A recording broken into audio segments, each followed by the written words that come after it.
Good evening, I'm Katerina Georgieva. Thanks for joining us. Here's what's making news right now. How do you prevent things if you don't have a family doctor and everybody's going to walk-in clinics and getting a different person every time? My concerns for the greenhouses are the light problems. You can see in other municipalities how they are fighting the greenhouse industry. There's been a shortage of acetaminophen and ibuprofen, so Tylenol, Advil, Motrin. This has been going on for a number of months. We begin tonight with the marking of Independence Day in Ukraine. It is also 6 months since the Russian invasion began. Here in Windsor, we've welcomed dozens of families into our community over the last several months who have fled the war, a war that persists. Today, the president of Ukraine, Volodymyr Zelensky, said Russia has launched another deadly attack. He says 22 people were killed and 50 were injured when missiles hit a train station in eastern Ukraine. As the war grinds on, it was a day of solemn commemorations, marking 31 years since the country split from the former Soviet Union. CBC's Susan Ormiston is in Ukraine. Ukraine's anthem. They sang it in Irpin, especially poignant on this Independence Day, and painful. Irpins paid a heavy price, lost 300 civilians and 90 fighters. Names etched on the hearts of widows and fathers gathered here to receive posthumous awards for bravery. What are you thinking today as you receive this medal in honor of your son?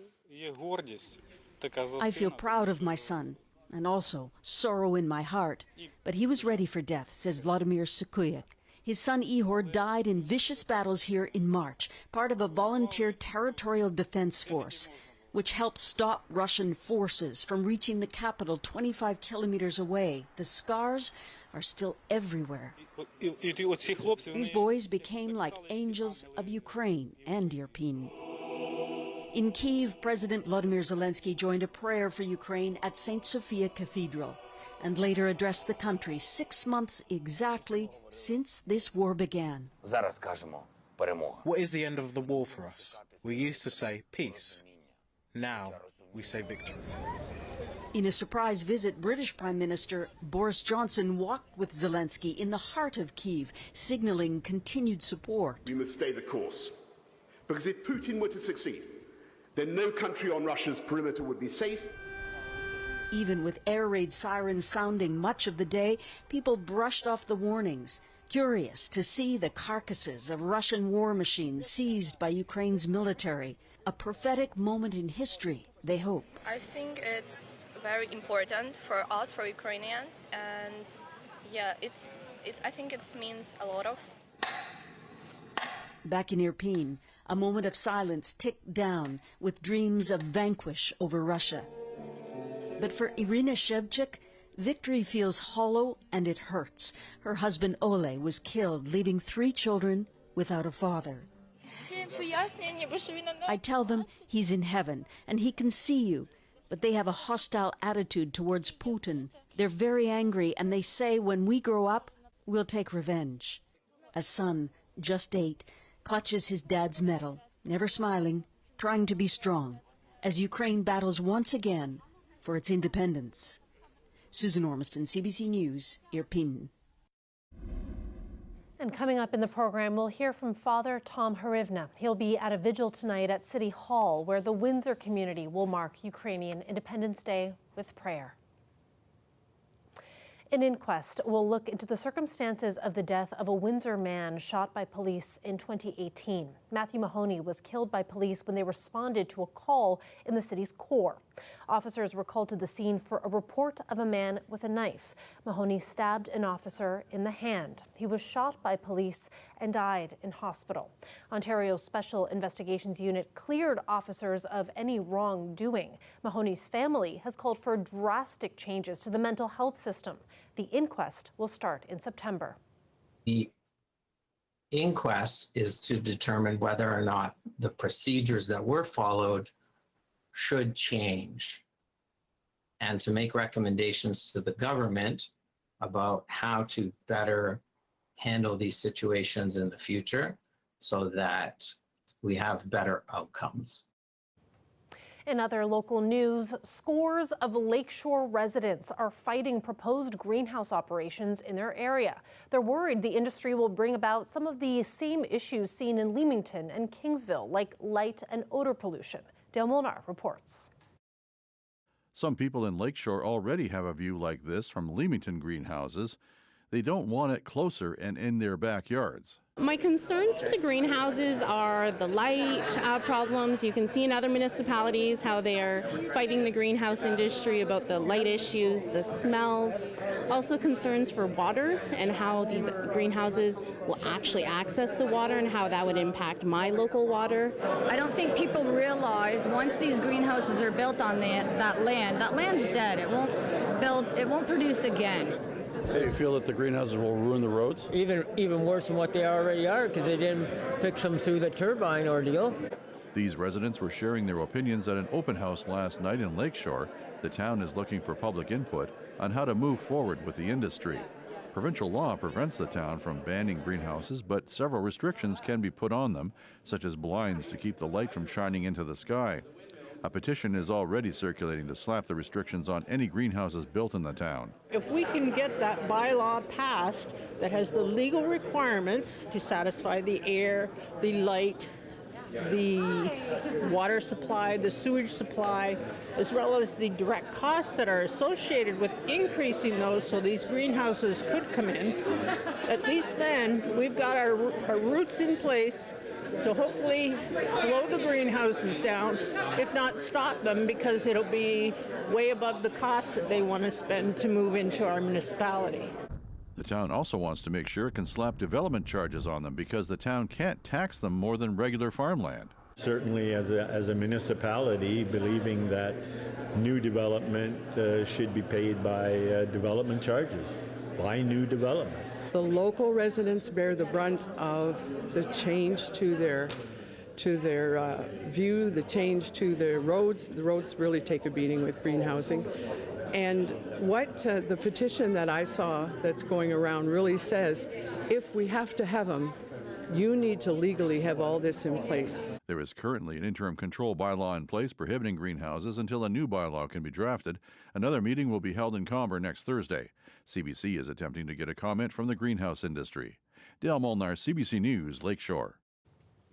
The only family doctor in Wheatley is retiring at the end of this year. This has some worried about what that means for access to care in the community. Dr. David Eaton is leaving his post after 47 years.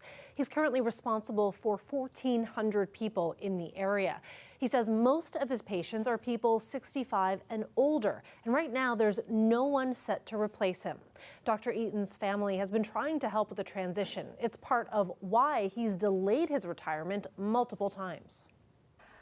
I think he's really frustrated with this situation. I've helped him for a couple of years. We've tried to reach out to different politicians, different community actors, locally, provincially, the Ministry of Health, civil servants. And it just seems every time we do that, we just keep running into roadblocks where we find out there's no funding or the area is not deemed to be underserviced because we're part of Chatham-Kent and Chatham proper has enough doctors. So the county, in a lot of ways, gets forgotten. Community members want a new doctor for the area, and if not, some people are hoping a nurse practitioner might take over the clinic instead. But requests to the province for funding have not been approved. This patient is 92 years old, and he's worried for friends who can't drive and what their access to health care will be in the new year. A local task force has come together to advocate for the people of Wheatley. I wanted to convey that it's time that something happens here in Wheatley. We've gone a year without a downtown core, and on top of that, 3 years where the doctor's office and other groups are trying to get a doctor here, and we just seem like we're losing ground. I'm frustrated. I'm sure that everyone's frustrated, and I'm afraid for my town. The search and the need for health professionals is an issue across the province. Not far from Wheatley in Chatham, the Chatham Kent Health Alliance has been in full recruitment mode over the past year, mostly for critical care RNs and RPNs, but also lab technicians. The hospital is currently sitting at an 8% vacancy rate. That's higher than pre-pandemic. Officials there say recruiting for a region like Chatham-Kent is difficult compared to larger centers. Human healthcare recruitment and human resources is huge. Very large gap between what we would like to have across the province to what we are working through attrition, retirement, healthcare providers leaving the profession due to COVID, exhaustion and whatnot. So I think we're not any different than others, for sure. But it's we are certainly unique as considered a rural hospital, for sure. Is very different than a downtown GTA or downtown Ottawa hospital, for sure. There's a lot of opportunity in a larger urban setting for use of agency, for use of staff going between hospitals easily, part-time positions. So some healthcare providers could hold one or two part-time positions to fill the need up to a full-time position. I think the access to healthcare resources is just larger in an urban setting than it is for our rural hospitals. Whitehead says with the staffing gap, it's been tough, but the team is working hard to prevent the closure of any services. Emergency departments have not had to close, though the wait times over the last 30 days have been sitting at 4.7 hours. Surgical levels are being maintained at this time. We know buying a home in Canada isn't easy, but according to a new report, most millennials are still set on owning one. The survey by Royal LePage breaks down how many people aged 26 to 41 want a home and what they're willing to sacrifice to make it happen. As Talia Ricci reports, remote work plays a role in these trends. For some millennials who rent, it's just not quite home sweet home. It's exciting to own your own home at 1.2, right? Like that's something that you want. It's something that's important to 68% of non-home-owning millennials in Canada, according to a Royal LePage survey. 60% believe they will one day. Of them, however, more than half say they would have to relocate in order to achieve this milestone. That's not really in the cards for this house hunter. I love Toronto. I don't really want to move too far away from Toronto. The survey showed 72% of millennials in Canada would choose to continue living in their current city or town if the cost of living was not an issue. Toronto wasn't going to happen for us. It was too expensive. For Fiona Lacey, leaving the big smoke to call a place her own in Hamilton was well worth it. I love having the space. I love having a separate office for working from home.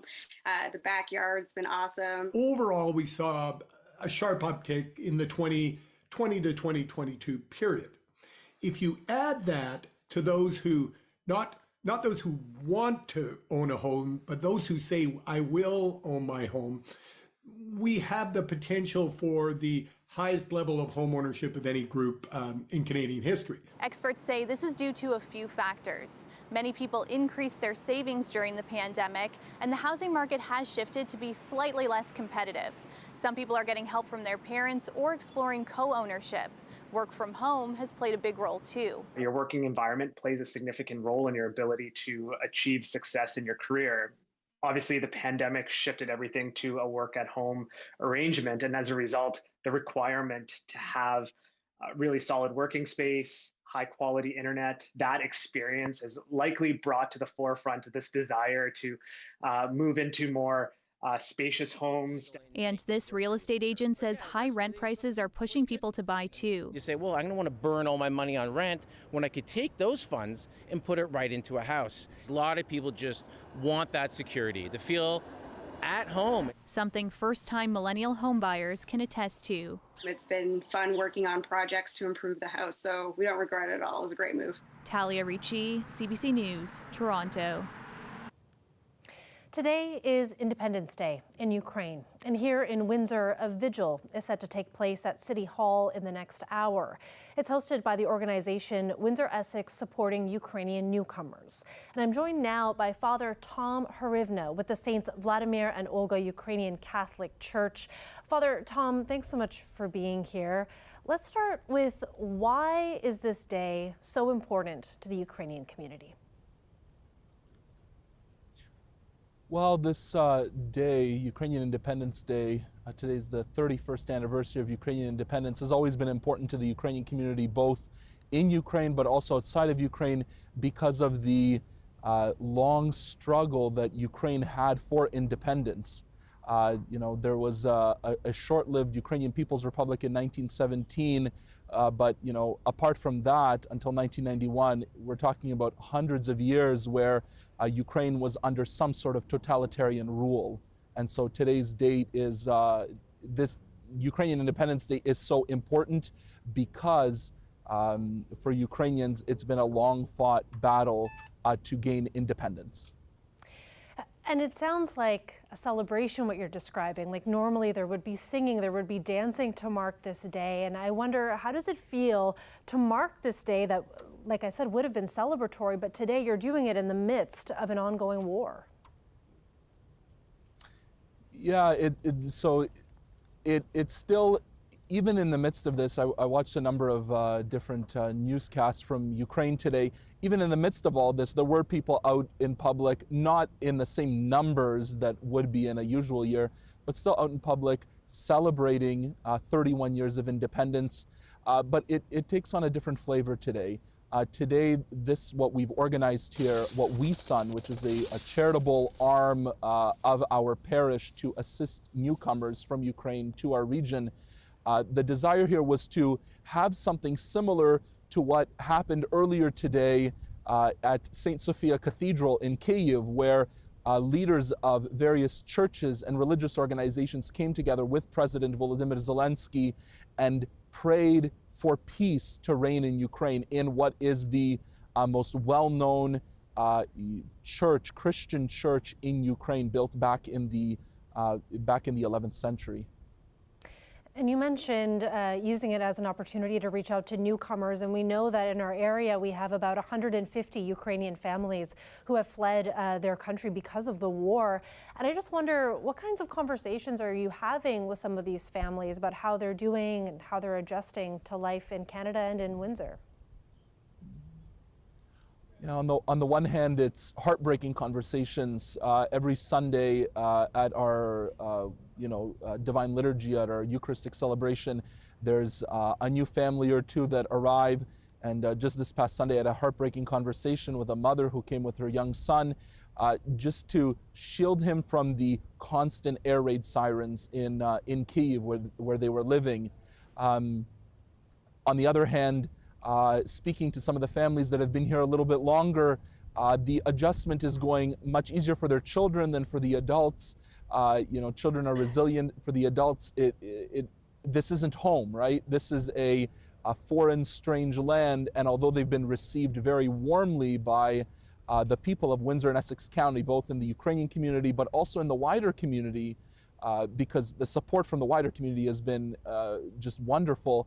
This isn't home, and many of them do want to return home and want good to happen for their home, and so they are praying for peace to come to Ukraine. And for some of them, they have family members, husbands, fathers, grandparents who are still there, some of which are in the Ukrainian armed forces fighting on the front lines for freedom to reign in Ukraine once again. So important to hear about the supports, given everything that these individuals have been through. Thank you so much, Father Tom, for your time today. Appreciate it. Thank you very much. Thank you. Father Tom Hrywna is the parish priest at Saints Vladimir and Olga Ukrainian Catholic Church in Windsor. And tonight's vigil does begin at 7 o'clock at City Hall. A look outside there, another warm day, and Dahlia will be here after the break with more. Stay with us.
Welcome back. We've got something really cool for you right now.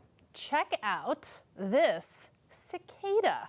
Our video producer, Mike Evans, spotted this thanks to his 5-year-old who noticed a strange looking bug on the tree in their yard. And just in time too, just as the dog day cicada was emerging from its shell, and he captured this time lapse for us, which is really cool. This is a great time to bring in Dahlia Ashtree, who maybe didn't know what a cicada was before this moment. Welcome. I didn't, Katerina, and I was standing here cringing. I'm sorry to any bug lovers. I know they're great for the environment and climate and all that good stuff, but I will say I'm not a fan, so I get the creepy crawlers all over my body now. They're kind of beautiful, though. If you look up close, beautiful colors. Yeah. But fair enough. Bugs aren't for everybody. No. But you know what's not bugging us? The weather. We're getting some great temperatures over the next few days. The humidity is still sticking around, so we'll jump right into that right now.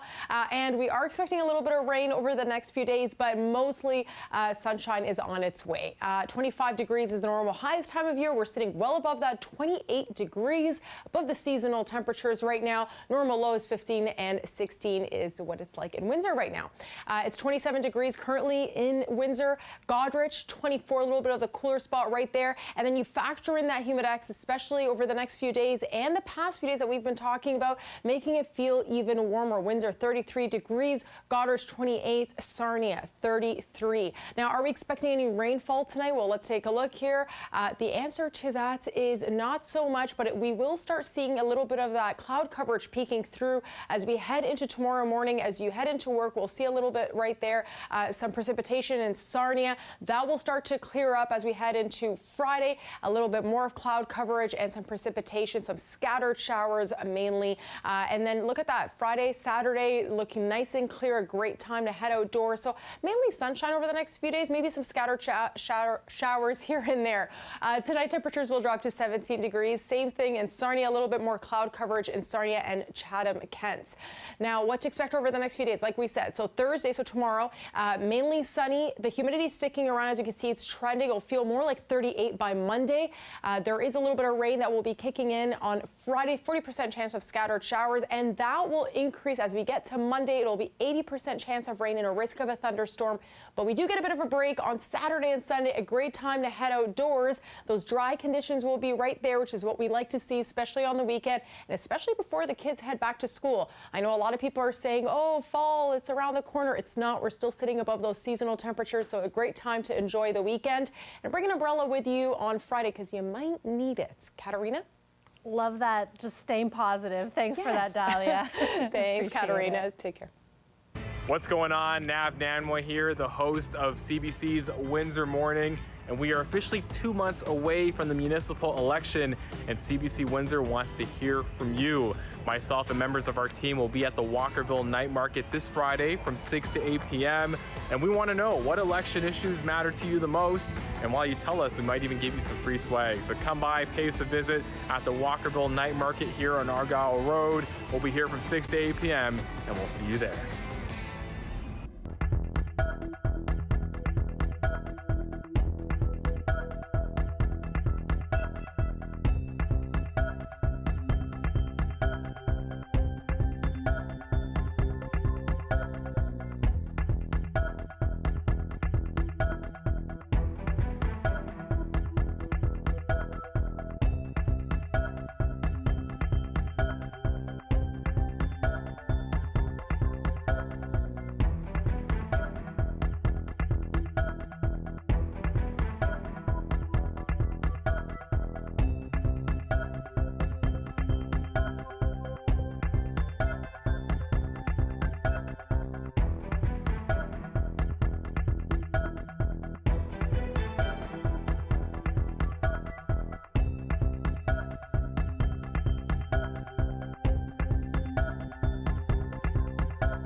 A local pharmacist is issuing a warning for parents worried about the shortage of children's medications.